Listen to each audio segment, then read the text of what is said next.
আসসালামু আলাইকুম সুপ্রিয় শিক্ষার্থীরা, তোমরা সবাই কেমন আছো? আশা করি সবাই ভালো আছো। আমিও ভালো আছি আলহামদুলিল্লাহ। আমি তোমাদের যুক্তিবিদ্যা বিষয়ের প্রভাষক নীলুফার ইয়াসমিন, হযরত Yasmin Shah public college online ক্লাসে তোমাদের স্বাগতম। আজকেও আমি যুক্তিবিদ্যা দ্বিতীয় পত্রের ষষ্ঠ অধ্যায় অর্থাৎ ব্যাখ্যা, এটার চতুর্থতম ক্লাস নিয়ে তোমাদের সামনে হাজির হয়েছি। তো গত ক্লাসে আমি বৈজ্ঞানিক ব্যাখ্যার বিভিন্ন রূপ অর্থাৎ বিশ্লেষণ, শৃঙ্খল যোজন, অন্তর্ভুক্তি, এই তিনটা রূপ মধ্যে আমি দু ধরনের বিশ্লেষণ এবং শৃঙ্খল যোজন সম্পর্কে আমরা গত ক্লাসে আলোচনা করেছিলাম। তো আজকে আমি অন্তর্ভুক্তি এবং বাকি টপিকগুলো নিয়ে আলোচনা করব। তো আমি কিছুটা কাজ এগিয়ে রেখেছি বরাবরের মতোই, তোমরা দেখতে পাচ্ছ। অন্তর্ভুক্তি, আজকে যেহেতু আমাদের আলোচ্য বিষয় অন্তর্ভুক্তি টপিক, দেখো অন্তর্ভুক্তি আসলে অন্তর্ভুক্তি বলতে আমরা কি বুঝি সেটা যদি আমরা যাই, খেয়াল করো। যে বৈজ্ঞানিক ব্যাখ্যায় একটি কম ব্যাপক নিয়মকে বেশি বা অধিক ব্যাপক নিয়মের মধ্যে অন্তর্ভুক্ত করে ব্যাখ্যা করা হয় তাকে অন্তর্ভুক্তি বলে। খেয়াল করো, যে বৈজ্ঞানিক ব্যাখ্যা, আমরা জানি অন্তর্ভুক্তি হচ্ছে একটা বৈজ্ঞানিক ব্যাখ্যার একটা রূপ বা ধরন। তো একটি কম ব্যাপক নিয়মকে বেশি ব্যাপক নিয়মের মধ্যে যদি আমরা অন্তর্ভুক্ত করে ব্যাখ্যা করি, তখন সেটাকে আমরা কি বলি? অন্তর্ভুক্তি বলে থাকি। তো যেমন আমরা উদাহরণস্বরূপ আমরা দেখতে পাই কি, মাধ্যাকর্ষণ নিয়মকে সাধারণ মহাকর্ষণ নিয়মের অধীনে অন্তর্ভুক্ত করে ব্যাখ্যা করা। মাধ্যাকর্ষণ নিয়মকে যদি আমরা সাধারণ মহাকর্ষণ নিয়মের অধীনে অন্তর্ভুক্ত করে ব্যাখ্যা করি, তখন সেটাকে আমরা বলবো কি? অন্তর্ভুক্তি। এখানে দেখো তাহলে কোনটা বেশি ব্যাপক নিয়ম, কোনটা কম ব্যাপক নিয়ম আমরা কিভাবে বুঝবো? আমরা জানি এখানে কি মাধ্যাকর্ষণ নিয়ম হচ্ছে, কি কম ব্যাপক নিয়ম। হ্যাঁ, আমি একটু তোমাদের দেখাচ্ছি।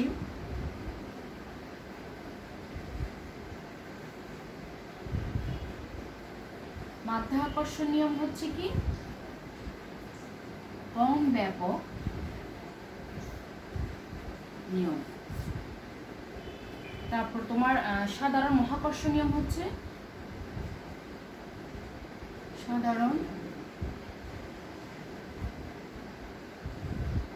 মহাকর্ষণ নিয়ম হচ্ছে বেশি ব্যাপক নিয়ম। অর্থাৎ সাধারণ মহাকর্ষণ নিয়মের অধীনে এনে যদি আমরা মহাকর্ষণ নিয়মকে যখন অন্তর্ভুক্ত করে যখন ব্যাখ্যা করি, তখন সেটাকে আমরা বলবো কি? অন্তর্ভুক্তি। হ্যাঁ, এখন যেমন ধরো কম ব্যাপক বেশি ব্যাপক কেন বলা হচ্ছে?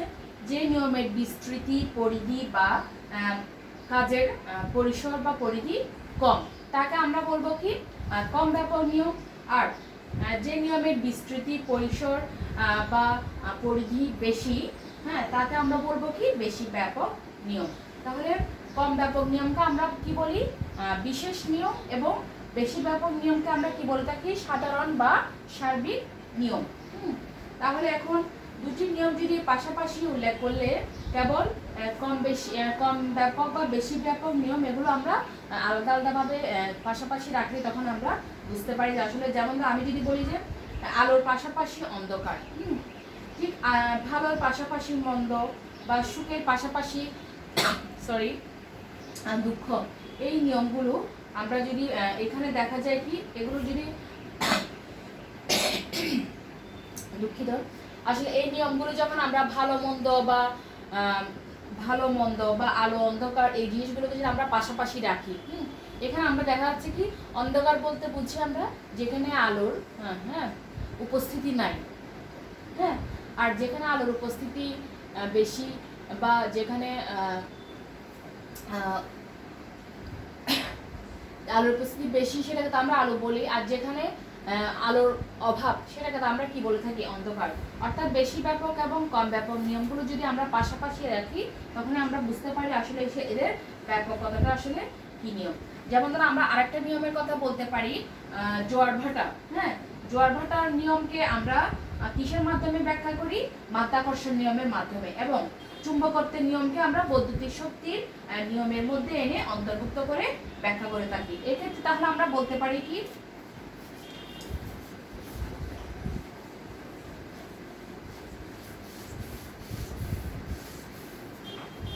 যেমন আমি যদি লিখি জোয়ার ভাটার নিয়ম,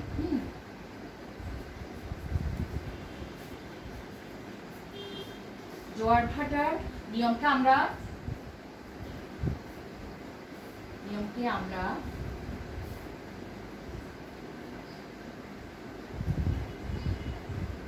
মাধ্যাকর্ষণ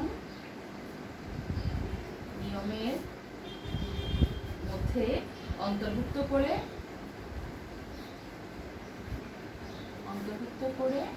ব্যাখ্যা করি, তাই না? তাহলে এখানে আগের উদাহরণ আমরা দেখিয়েছিলাম কি মাধ্যাকর্ষণ নিয়মকে আমরা কিসের অধীনে এনে অন্তর্ভুক্ত করি? সাধারণ মহাকর্ষণ নিয়মের অধীনে। তার মানে কি মহাকর্ষণ নিয়মটা আরো বেশি ব্যাপক মাধ্যাকর্ষণের তুলনায়। এই জন্য আমরা মাধ্যাকর্ষণ নিয়মকে আমরা মহাকর্ষের মধ্যেই পড়ে, কিন্তু মাধ্যাকর্ষণের নিয়মগুলো আরো অনেক বিষয় আছে। মাধ্যাকর্ষণ নিয়ম বিষয়টা ছাড়াও আরো মহাকর্ষের মধ্যে আরো অনেক বিষয় আছে। অর্থাৎ একটা বৃহৎ নিয়মের মধ্যে এনে যদি আমরা কম ব্যাপক নিয়মকে যদি আমরা অন্তর্ভুক্ত করি, আমরা সেটাকে তো বলেছি কি বৈজ্ঞানিক ব্যাখ্যার ক্ষেত্রে সেটাকে আমরা বলি কি অন্তর্ভুক্তি। ঠিক সেরকম এখানে জোয়ার ভাটাটা হচ্ছে কম ব্যাপক নিয়ম এবং মাধ্যাকর্ষণ নিয়মটা হচ্ছে কি এখানে বেশি ব্যাপক নিয়ম। এই জন্য জোয়ার ভাটাকে আমরা মাধ্যাকর্ষণ নিয়মের মধ্যে এনে ব্যাখ্যা করে থাকি, মাধ্যাকর্ষণ নিয়মের অধীনে এনে ব্যাখ্যা করতে থাকি। তার মানে কি এই ক্ষেত্রে মাধ্যাকর্ষণ নিয়মটা হচ্ছে বেশি ব্যাপক নিয়ম এবং জোয়ার ভাটার নিয়মটা হচ্ছে কি কম ব্যাপক নিয়ম। তাহলে আমরা মোটামুটি বুঝলাম এগুলো অন্তর্ভুক্তির বিষয়টা কি। অর্থাৎ আমরা বৈজ্ঞানিক ব্যাখ্যার বিভিন্ন ধরনগুলো, বিভিন্ন রূপগুলো আমরা ব্যাখ্যা করার জন্য, বৈজ্ঞানিক ব্যাখ্যা বা কোনো ঘটনাকে ব্যাখ্যা করার জন্য বৈজ্ঞানিক ব্যাখ্যার যে বিভিন্ন ধরনগুলো আমরা করে থাকি, ধরনগুলো আমরা অ্যাপ্লাই করি, সেগুলো কি কি? বিশ্লেষণ, শৃঙ্খল যোজন বা অন্তর্ভুক্তি আমরা পড়লাম। বিশ্লেষণটা আমরা কি বলেছিলাম? যখন কোনো সংযুক্ত বা মিশ্র কার্যকে পৃথকভাবে বা আলাদা আলাদাভাবে যখন আমরা ব্যাখ্যা করতে যাই, তখন সেটাকে আমরা কি বলবো? বিশ্লেষণ বলবো। যেমন ধরো আমরা গত ক্লাসে একটা উদাহরণ দিয়েছিলাম নৌকার গতিবেগটা। নৌকার গতিবেগটা আসলে কি একটা মিশ্র কার্য। এটাকে যখন আমরা কি করি নৌকার গতিবেগের মধ্যে, এটা একটা মিশ্র কার্য, নৌকার গতিটা তো আর এমনি এমনি আসে না, নিশ্চয়ই এটার মধ্যে আরো অনেকগুলো কি আলাদা আলাদা কারণ আছে। সেগুলো কি কি? নদীর স্রোত কি অনুকূলে আছে নাকি প্রতিকূলে আছে, সেটা একটা ব্যাপার আছে, দাঁড়ের ব্যবহার আছে, পালের ব্যবহার আছে, বায়ুর গতি। এই সমস্ত কারণগুলো যখন আমরা আলাদা আলাদাভাবে যখন আমরা বিশ্লেষণ করি, সেটা আমরা কিসের মাধ্যমে করি? অবশ্যই বিশ্লেষণ বা অ্যানালাইসিসের মাধ্যমে আমরা করে থাকি। ঠিক সেরকম 2 নম্বর পয়েন্টে আমরা কি করেছিলাম? শৃঙ্খল যোজন, অর্থাৎ কার্য এবং দূরবর্তী কারণের মধ্যবর্তী স্তর বা পর্যায়কে আমরা কি বলে থাকি?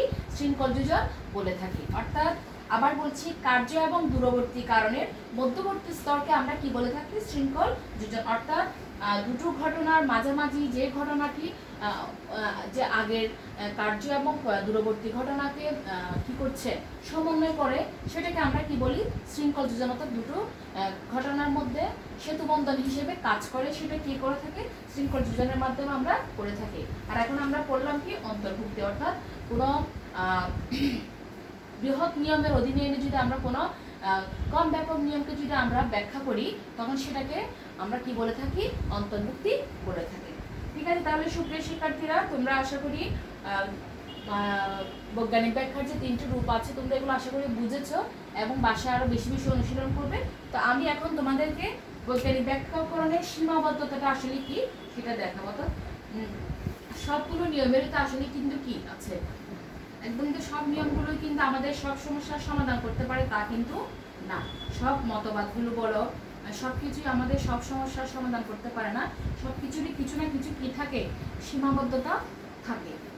তো ঠিক সেরকম বৈজ্ঞানিক ব্যাখ্যাকরণের ক্ষেত্রেও কিন্তু কিছু সীমাবদ্ধতা আছে। তো সেটা কি আমরা একটু দেখি। বৈজ্ঞানিক ব্যাখ্যাকরণের সীমাবদ্ধতা আমরা জানি। বৈজ্ঞানিক ব্যাখ্যাকরণটা আমরা কি বলেছিলাম? কোনো মূল বা মৌলিক উদ্দেশ্য আমরা কি বলেছিলাম? সংযুক্তিকরণ বা অন্তর্ভুক্তি। তারপর হচ্ছে কোনো একটি বিষয়ের ব্যাখ্যাটা আসলে হচ্ছে কি আমরা বলেছিলাম জটিল এবং দুর্বোধ্য বিষয়কে সহজ সরলভাবে বোধগম্য করে তোলা। এখন বৈজ্ঞানিক ব্যাখ্যার ক্ষেত্রে ঠিক সেরকম বৈজ্ঞানিকভাবে আমরা সেটা করার চেষ্টা করে থাকি, কিন্তু বৈজ্ঞানিক ব্যাখ্যাকরণেরও কিছু সীমাবদ্ধতা আমরা দেখতে পাই। তো সেই সীমাবদ্ধতাগুলো যদি আমি লিখি, আমি একটা পয়েন্টে আসি। সার্বিক নিয়মের ব্যাখ্যা করা যায় না বৈজ্ঞানিক ব্যাখ্যাকরণের মাধ্যমে। সার্বিক নিয়মের ব্যাখ্যা করা যায় না। সার্বিক নিয়মের ব্যাখ্যা করা যায় না। কিরকম সেটা আমরা জানি, সার্বিক বা সাধারণ নিয়ম আমরা যেটা বলে থাকি না কেন, সার্বিক বা সাধারণ নিয়ম হচ্ছে একটা আসলে মৌলিক নিয়ম। এই নিয়মকে আমরা সরাসরি স্বতঃসিদ্ধ বলে আসলে স্বীকার করে নিতে হয়। অর্থাৎ যেটা সবসময় আমরা ধরে নিই যে এটা স্বতঃসিদ্ধ, মানে আগে থেকে যেটা কি প্রুফ করা, মানে এটা আমাদের নিজেদের আর প্রমাণ করার দরকার পড়ে না, যেটা আমরা ধরে নিই যে মৌলিক নিয়ম, যেটা আগে থেকেই এটা কি নিয়মটা প্রচলিত আছে বা এটা আমরা মেনে নিতে বাধ্য, এটাকে স্বতঃসিদ্ধ বলে আমরা ধরে নিই। এই নিয়মগুলো আসলে সর্বাপেক্ষা ব্যাপক থাকে, সার্বিক বা সাধারণ নিয়মগুলো এগুলো সবচেয়ে বেশি ব্যাপক থাকে। হ্যাঁ, এখন সবচেয়ে বেশি ব্যাপক জিনিসগুলোকে, অর্থাৎ সবার চেয়ে বেশি ব্যাপক জিনিসগুলোকে আমি একটা জিনিসকে আমি বড় ধরি, হ্যাঁ, তাহলে সেটা বড় আর কেউ নেই, তার মানে কি তাকে অন্তর্ভুক্ত করবো কিভাবে আমি যে বৈজ্ঞানিক ব্যাখ্যার যে বিভিন্ন ধরনগুলো, তাকে তো অন্য একটা নিয়মের অধীনে এনে তাকে অন্তর্ভুক্ত করে তাকে ব্যাখ্যা করতে হবে। তাহলে ব্যাখ্যা করতে গেলে যে একদম এক্সট্রিম লেভেলে আছে নিয়ম, যে নিয়মটা সবার উপরে, তাকে কে অন্তর্ভুক্ত করবে? তাহলে সেক্ষেত্রে কি আমার বৈজ্ঞানিক ব্যাখ্যার যে রূপ 3 নম্বর পয়েন্ট আমরা যেটা পড়েছিলাম অন্তর্ভুক্তি, সেটা কি সম্ভব হয়? অবশ্যই সম্ভব হবে না, কারণ যে সবচেয়ে বৃহৎ নিয়ম তাকে আমরা কোন বৃহৎ নিয়মের অধীনে এনে ব্যাখ্যা করব? সেজন্যই সার্বিক নিয়মকে আমরা ব্যাখ্যা করতে পারি না। সেগুলো যদি আমরা বলি সার্বিক নিয়ম কোনগুলো, আমরা যেমন ধরে বলতে পারি প্রকৃতির নিয়মানুবর্তিতার নীতি, যেমন আমি একটু উদাহরণগুলো দিই, যেমন প্রকৃতির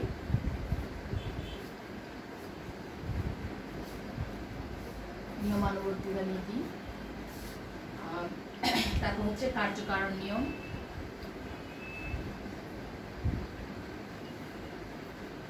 কার্যকারণ নিয়ম, প্রকৃতি, এগুলো হচ্ছে কি তোমার সার্বিক নিয়ম।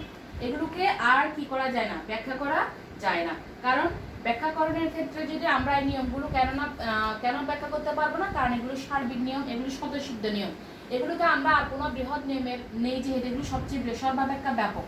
হ্যাঁ, এগুলোকে আমরা আর কোনো ব্যাপক নিয়মের অধীনে আনতে পারছি না, বিধায় এগুলোকে, এই যে সার্বিক নিয়মগুলোকে আমরা ব্যাখ্যা করতে পারি না। এবার আসো 2 নম্বর পয়েন্টে যদি আমরা যাই, চেতনার মৌলিক অবস্থাকে ব্যাখ্যা করা যায় না। চেতনার মৌলিক অবস্থাকে ব্যাখ্যা করা যায়। এখন চেতনার মৌলিক অবস্থাটা কি সেটা যদি আমরা যাই, আমরা জানি মানুষ চিন্তাশীল জীব, মানুষ মননশীল জীব, মানুষ চিন্তাশীল জীব। চিন্তাশীল জীব যেহেতু মানুষের কি আছে, বুদ্ধিবৃত্তি। বুদ্ধিবৃত্তিটা হচ্ছে আসলে কি মানুষের মৌলিক বৃত্তি। এই বুদ্ধিবৃত্তির কারণে কিন্তু আমাদেরকে এই সৃষ্ট জগতের যত জীব আছে সবার থেকে কিন্তু আমাদেরকে আলাদা করে রেখেছে। কিসের কারণে? এই চেতনা বা বুদ্ধিবৃত্তি, এই যে চেতনা বা বুদ্ধিবৃত্তি নামক যে মৌলিক বৃত্তিটা আছে, সেটার কারণেই কিন্তু আমাদেরকে অন্যান্য জীব থেকে আলাদা করে রেখেছে। তাহলে এই যে বুদ্ধিবৃত্তিটা হচ্ছে আসলে মৌলিক বৃত্তি। হ্যাঁ, চেতনার মৌলিক অবস্থায় এই বুদ্ধিবৃত্তি ক্রিয়া করে।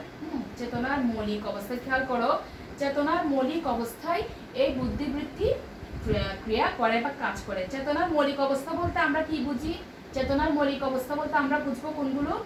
কোন বিষয়ে রূপ, রস, গন্ধ, শব্দ, বর্ণ, সুখ, দুঃখ ইত্যাদি হচ্ছে কি, ইত্যাদি অবস্থাকে আমরা চেতনার মৌলিক অবস্থা বুঝে থাকি। তাহলে আমি একটু লিখি, চেতনার মৌলিক অবস্থা বলতে আমরা কোন বিষয়ে, আমরা একটু লিখি, চেতনার মৌলিক অবস্থা বলতে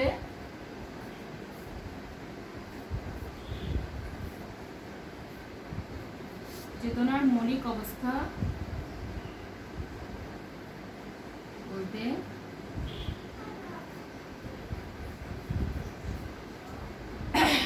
আমরা কোনো বিষয়ে রূপ, রস, গন্ধ, শব্দ, বর্ণ, রূপ, রস, গন্ধ, শব্দ, বর্ণ, সুখ, দুঃখ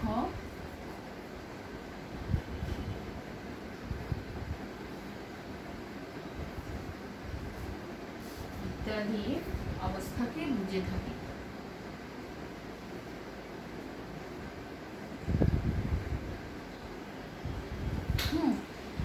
তোমরা যদি আসে প্রশ্নের চেতনার মৌলিক অবস্থা বলতে কি, অর্থাৎ কোনো বিষয়ের কোনো বিষয় বা ঘটনার আমরা রূপ, রস, গন্ধ, শব্দ, বর্ণ, সুখ, দুঃখ ইত্যাদি অবস্থাকে বুঝে থাকি।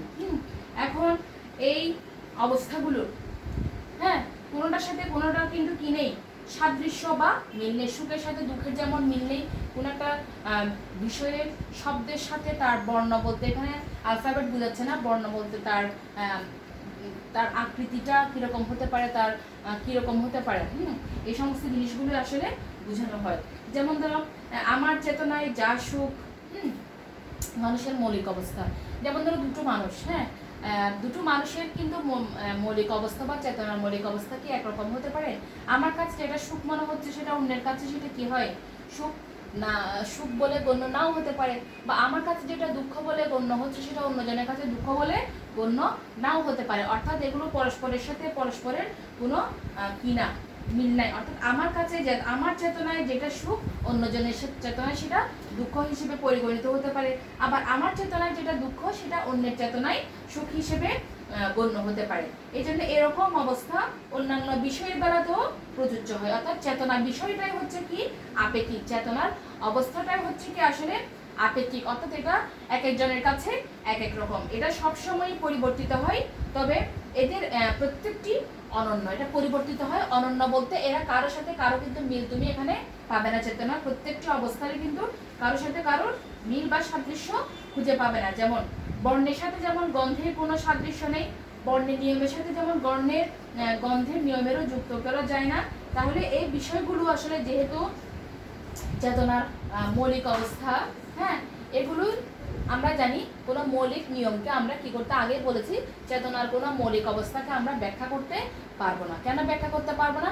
কারণ এগুলো আপেক্ষিক বিষয়। এগুলো কিন্তু তোমার কি না সর্বজন স্বীকৃত কোনো ইয়া না, এক একজনের কাছে সেটা এক এক রকম হয়ে থাকে।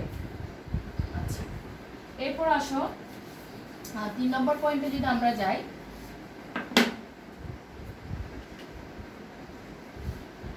জড় পদার্থের মৌলিক গুণ ব্যাখ্যা করা যায় না।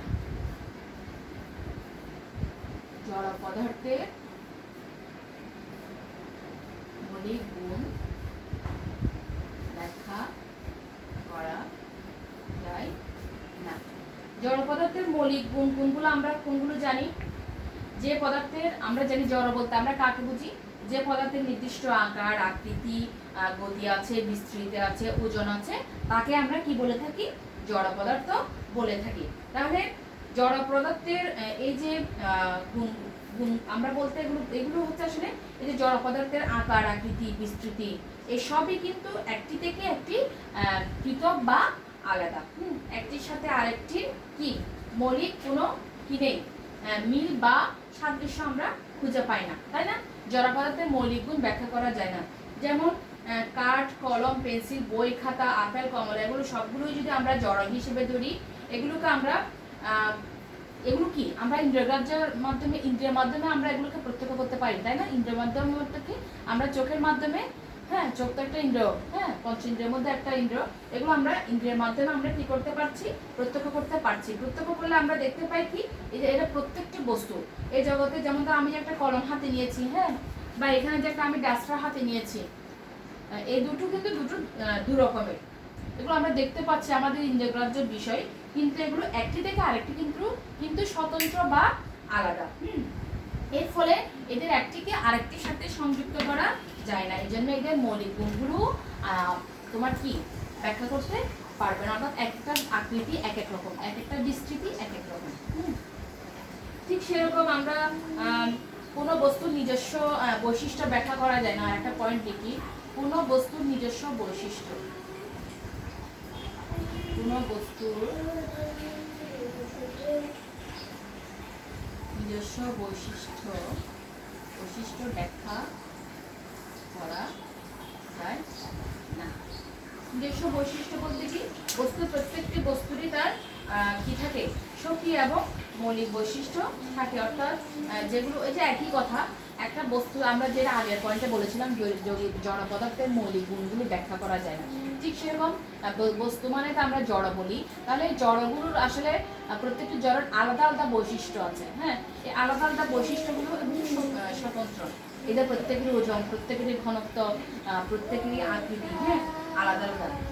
এই জন্য একটা এই 3 নম্বর এবং 4 নম্বর পয়েন্টটা একই প্রায়। জড় এখানে আলাদা করে বলা হচ্ছে আর কোনো বস্তু নিজস্ব বৈশিষ্ট্য ব্যাখ্যা করা যায় না। বৈশিষ্ট্য বলতে আমরা আসলে গুণগুলোই আসলে বৈশিষ্ট্য আমরা ধরে নিতে পারি। হ্যাঁ, আরেকটা ব্যাপার আছে তোমার 5 নম্বর পয়েন্টটা,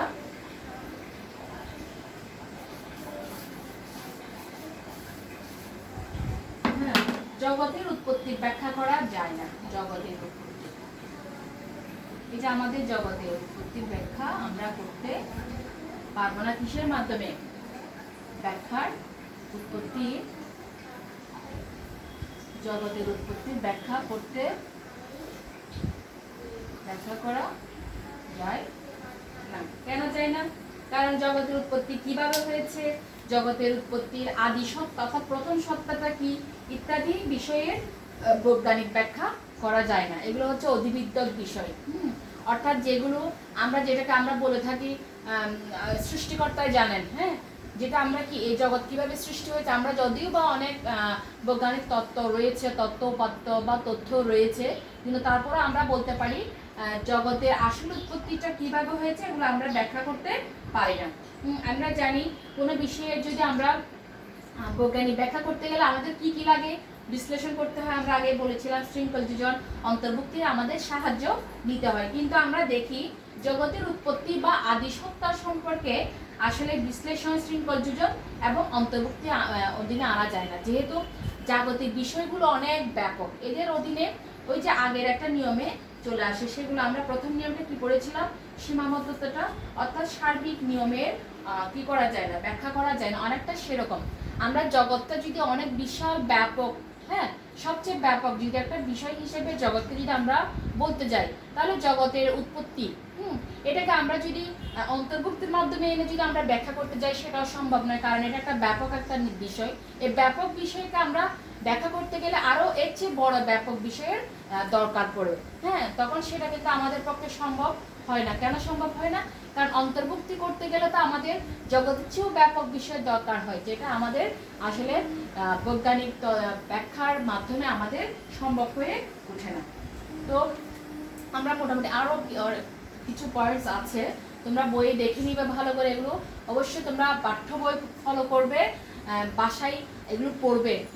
আমি যখন ক্লাসগুলো নিচ্ছি, অনেকে হয়তো দেখছো বা নাও দেখতে পারো। আমি আশা করব তোমরা যারা আছো দ্বাদশ শ্রেণীর হোক, একাদশ শ্রেণীর হোক, তোমরা এগুলো দেখবে, ক্লাসগুলো ফলো করবে। আশা করি তোমাদের কাজে লাগবে। তোমরা এর পাশাপাশি তোমরা টেক্সট বুকগুলো খুব ভালো মতো পড়ে নিবে, কারণ টেক্সট বুকগুলো পড়লে তোমাদের যে আমাদের যে প্রশ্নের যে ধরন, হ্যাঁ, 4 ধরনের জ্ঞানমূলক, অনুধাবনমূলক, প্রয়োগমূলক, উচ্চতর দক্ষতা, এই বিষয়গুলো তোমাদের অ্যান্সার করতে খুবই সুবিধা হবে। তো সে আশাবাদ আমি ব্যক্ত করছি। তোমরা আশা করি সবাই পড়াশোনা করবে নিয়মিত, যদিও বা এখন ভার্চুয়ালি ক্লাস হচ্ছে, ক্লাসরুমে গিয়ে আমরা ক্লাস করতে পারছি না, তারপর আমরা পড়াশোনা চালিয়ে যাওয়ার চেষ্টা করব। তোমরা সবাই নিরাপদে থাকবে, সুস্থ থাকবে, এই প্রত্যাশা ব্যক্ত করে আজকের মতো আমি তোমাদের কাছ থেকে বিদায় নিচ্ছি। ধন্যবাদ সবাইকে। আল্লাহ হাফেজ। আসসালামু আলাইকুম।